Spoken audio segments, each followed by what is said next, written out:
A wealthy bride demanded I change my wedding date because she didn't want to share her month. When I refused, she booked my venue out from under me and taunted, "Now you have no choice." Smiling, I thanked her for the upgrade because I had secretly switched to the luxury venue she couldn't afford. I got engaged to my fiancé, Mark, in early 2023. We were both thrilled and started planning our wedding right away. We chose the Biltmore Estate in Asheville, North Carolina, as our venue. It's a beautiful place with stunning gardens and historic architecture. We booked it for June 15, 2024, giving us plenty of time to prepare. Everything was going smoothly until I received a call from Vanessa, an old acquaintance from college. We weren't close, but we had mutual friends and had kept in touch over the years.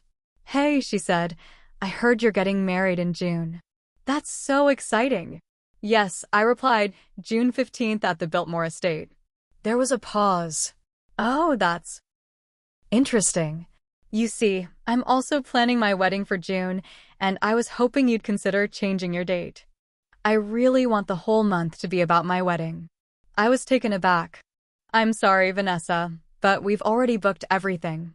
Changing the date isn't feasible." Her tone shifted. "I understand, but it would mean a lot to me. Think about it." I thought that was the end of it, but a week later, I received a call from the Biltmore Estate's coordinator. "I'm sorry, but there's been a mistake. Your booking for June 15th has been canceled." "What? How is that possible?" I asked, panic rising in my voice. "It appears someone else has booked the venue for that date." I was devastated. All our plans were unraveling. I later discovered that Vanessa had offered the venue a significantly higher fee to secure the date, effectively pushing us out. Determined not to let Vanessa ruin our special day, I began searching for alternative venues. That's when I stumbled upon the Grove Park Inn, a luxurious resort with breathtaking views of the mountains. To my surprise, they had an opening for June 15th. I booked it immediately, keeping the change a secret from most people. We updated our invitations and informed our guests discreetly. June 15th arrived, and our wedding at the Grove Park Inn was nothing short of magical. The sun was shining, the mountains provided a stunning backdrop, and our guests were in awe of the venue's elegance. As we celebrated, I received a message from a mutual friend. Vanessa's wedding at the Biltmore Estate had been plagued with issues. The caterer canceled last minute, the florist delivered the wrong arrangements, and several guests couldn't attend due to the sudden change in venue. I couldn't help but smile. While Vanessa had tried to sabotage our wedding, we ended up with an even more beautiful and memorable day. Sometimes, karma has a way of setting things right. Vanessa didn't stop after she took my venue. A few days after our wedding, I started hearing things from mutual friends. Vanessa was telling everyone I had copied her wedding theme. She claimed she'd planned a mountain view wedding months before and that I stole her idea out of jealousy. She even posted a side-by-side photo on Instagram, hers at the Biltmore, which looked more like a rushed photo shoot than a wedding, honestly, and mine at the Grove Park Inn. Her caption said, "Imitation is the sincerest form of flattery." Some people don't have their own vision, the worst part? Some people believed her. I started getting passive-aggressive comments online. One girl I barely knew messaged me, "It's kinda weird how similar your weddings were." Just saying. I ignored it at first. But then, Vanessa's lies got more personal. She told people I had booked the Grove Park Inn to one-up her. She even said I begged her to let me share the month and that she generously offered, but I turned nasty. It was all fake, but it was spreading fast.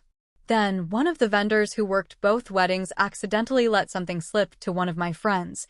Vanessa was furious I got the Grove Park Inn.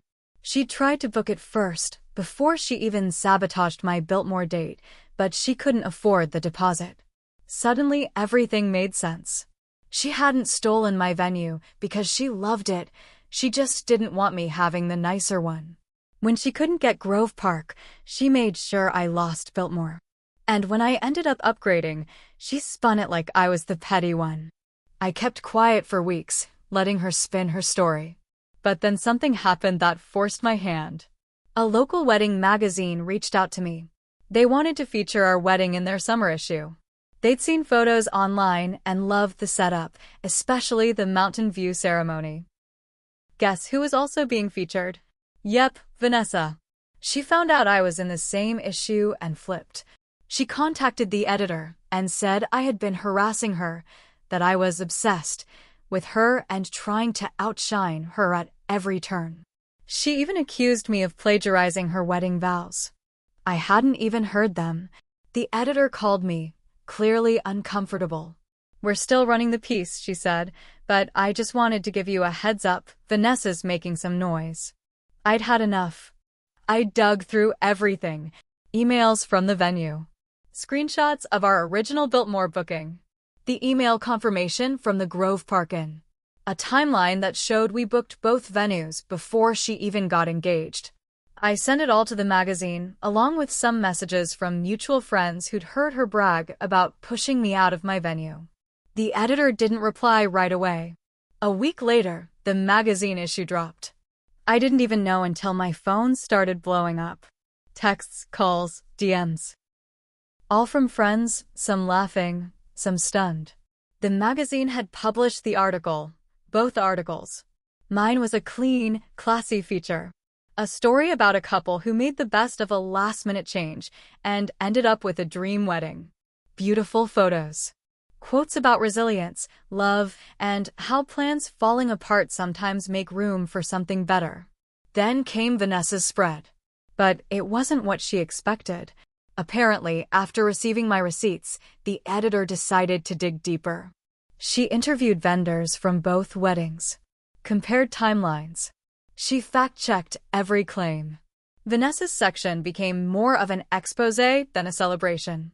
It wasn't cruel, but it was brutally honest. One paragraph stood out.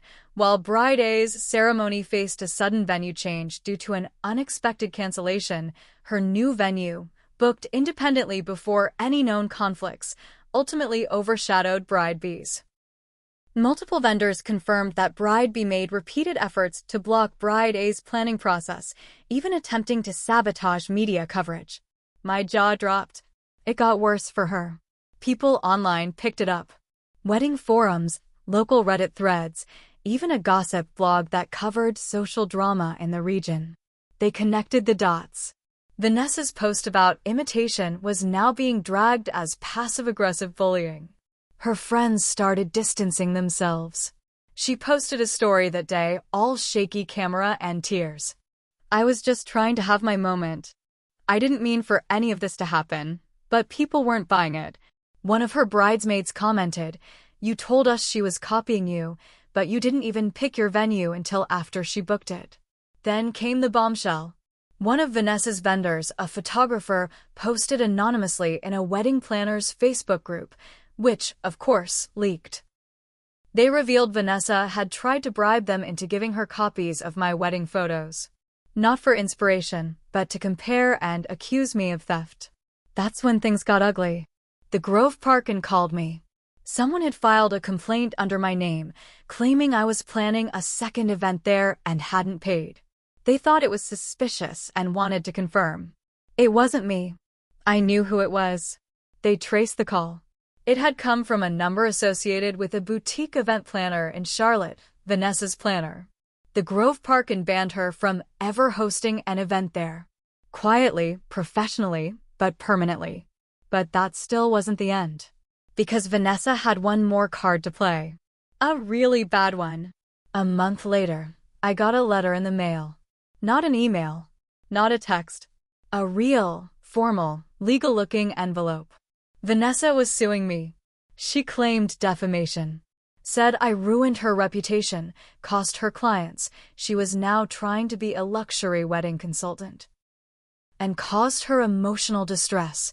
She listed my magazine interview, the wedding forum posts, which I didn't even write, and a campaign of slander. I laughed at first. Thought it was just a scare tactic. But it wasn't. She filed in small claims. It wasn't a huge amount, $5,000, but the point was the drama. She wanted attention, wanted to be the victim. I was stunned.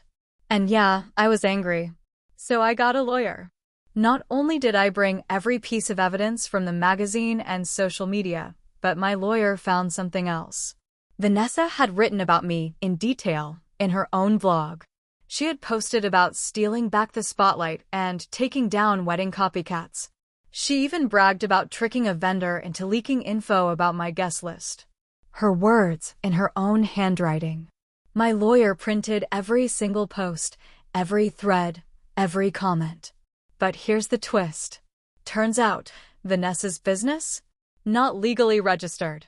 And her wedding consulting side hustle? She used someone else's tax ID. She had no business license, no insurance, and was charging people under the table. She even used one of my wedding photos on her promo page and claimed it was hers. Yeah, she stole my photo to sell her services. When my lawyer showed that in court, the judge's face said it all. He shut the whole thing down. Case dismissed. Vanessa was warned she could be sued for harassment and fraudulent business practices. She left the courtroom in tears, but I didn't feel bad.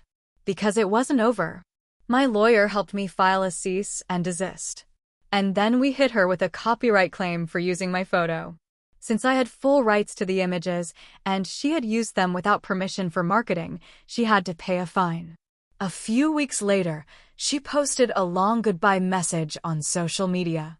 Said she was taking time off for mental wellness and needed to rebuild her peace. Her page went private. Her website disappeared.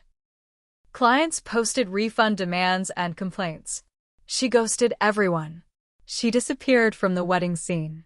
As for me, I stayed quiet. I didn't brag, didn't throw shade. I went back to my normal life. But I kept that magazine. Sometimes I take it out and read the feature again. Not to gloat. Just to remind myself how far some people will go to win a game no one else was playing. And how sweet it feels when their lies collapse under the weight of truth. I made mistakes too. I didn't speak up early enough. I let her twist the story, thinking it would die down. I tried to take the high road while she was digging tunnels underneath me. But once I stood up, I made sure she couldn't bury anyone else. Some people want the spotlight so badly, they'll burn everything around them just to make their flame seem brighter. She lit the match. She stood in her own fire. And I just watched it burn.